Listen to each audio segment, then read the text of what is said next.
آباد ہونے شروع ہو گئے، اور اصل میں اسی کے لیے خلافت کو منسوخ کرایا گیا۔ سلطان عبد الحمید، اگرچہ یہ ترکی خلافت جو ہے مرد بیمار کمزور، پھر بھی وہ مسلمانوں والا جذبہ اتنا تھا، انہیں بڑی سے بڑی رشوت پیش کی گئی تھی۔ ظاہر بات ہے یہودیوں سے بڑھ کر رشوت دینے والا کون ہو سکتا، جن کے ہاں ایسے بینکر ہوں جو 40 بلین ڈالر کا ایک چیک لکھ سکے۔ پھر یہ کہ ان پر سیاسی دباؤ بہت ڈالا گیا۔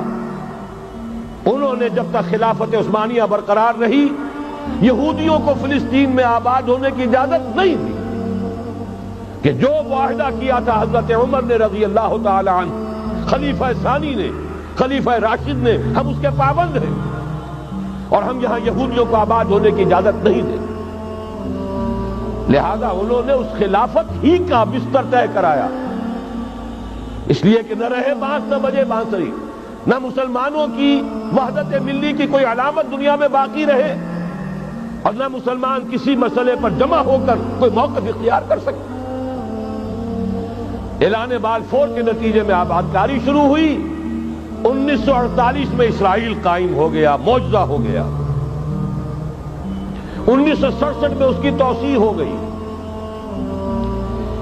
اس میں ایک بات اور بھی عرض کر دوں، یہ سارا کس طور سے ہوا ہے کام؟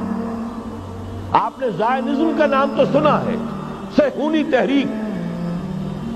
خود اس کا جو بابا آدم تھا، آرڈر آف الومیناٹی، 1776 یکم مئی یہ نظام قائم کیا وائساپ نے، اور اس نظام کے تحت فری میسنری اور lodges of the great Orient قائم کیے گئے۔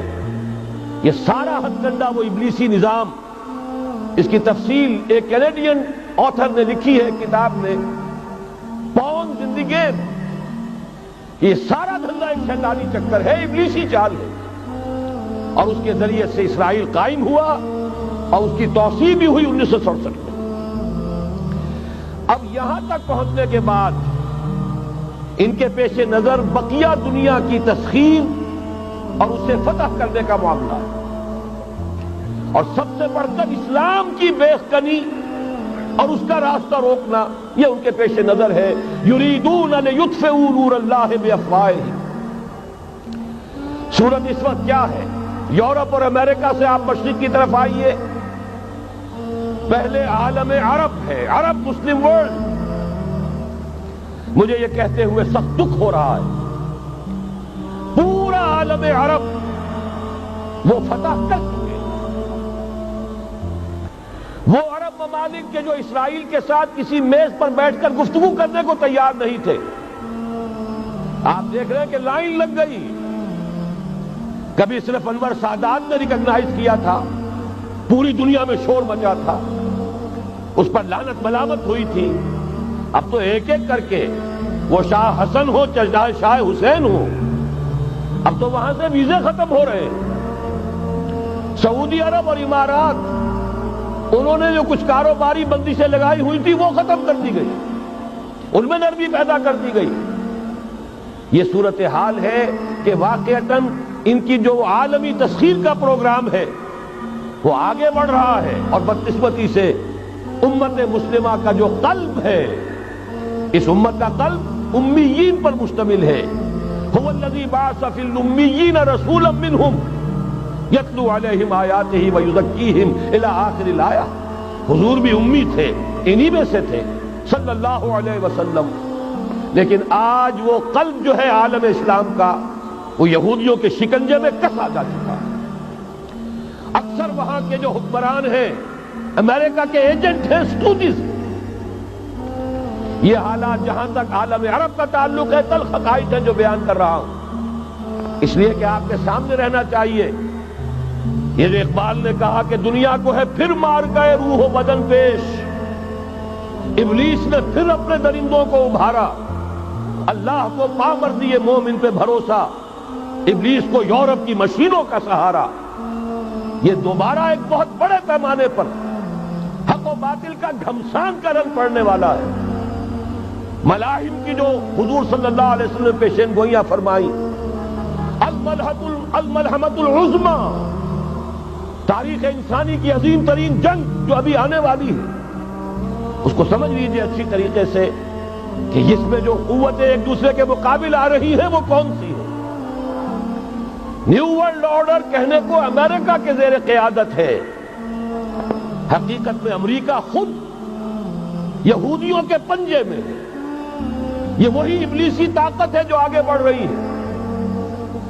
عالم عرب کو فتح کرنے کے بعد اب ان کے پاس اگلا عالم اسلام کا حصہ ہے، غیر عرب مسلم ورلڈ۔ ایران ہے، اس کے شمال مشرق میں ترکستان ہے، روسی اور چینی، مشرق میں افغانستان ہے، پاکستان ہے۔ یہ ایک بہت بڑا سالڈ بلاک ہے۔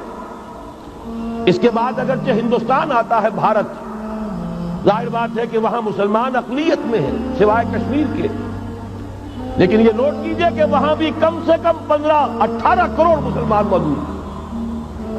آج بھی دنیا کا سب سے بڑا ملک جس میں مسلمانوں کی تعداد اور جن کی نفری سب سے بڑھ کر ہے وہ بھارت ہے۔ اس کے بعد پھر انڈونیشیا، ملائیشیا ہے، اس سے آگے ہے پھر فار ایسٹ، ابھی انہیں فتح کرنا ہے۔ نیو ورلڈ آرڈر کا یوں سمجھیے کہ ابھی یہ ہارڈ نٹ ٹو کریک، ابھی ایک لوہے کا چنا ہے چائنا کی شکل میں موجود۔ اور مجھے یاد آ رہا ہے ڈیگال کے الفاظ بہت سے لوگوں نے سنے ہوں گے، اس نے کہا تھا کہ ہم نے خامخواہ روس کو اپنا دشمن بنا لیا ہے، وہ تو ہمارا بھائی ہے، وائٹ ریسس، وہ تو بنیادی طور پر یورپین قوم ہے۔